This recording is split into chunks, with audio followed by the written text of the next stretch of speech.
এটা তো একবার নয়, এই ঘটনা গ্রাফাইটের ক্ষেত্রে বারবার ঘটেছে।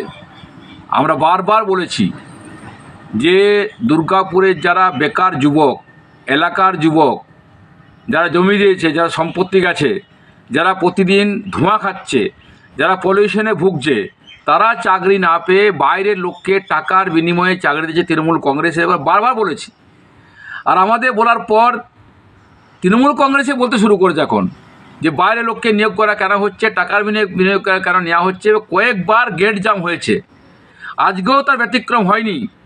এবং তারা 10 দিন টাইম দিয়েছে, যদি তারা এই অবস্থার পরিবর্তন না হয় তাহলে তারা গেট অনির্দিষ্টকালের জন্য বন্ধ করে দেবে। আমি সহমত পোষণ করি। কেন? যারা ধোঁয়া খাবে, যারা কালি খাবে, যারা জমি দিয়েছে, যারা ঘরে পচে থাকেন, তারা চাকরি পাবেন না, আর বাইরের লোক টাকা বিনিয়োগে চাকরি পাবে কেন? অ্যাকচুয়ালি ডিএসপি এবং গ্রাফাইট হচ্ছে তৃণমূল কংগ্রেস দুধেল গাই, আর এইটা বারবার তারা প্রমাণিত করেছেন, টাকার বিনিময়ে বাইরে চাকরি দিয়েছেন।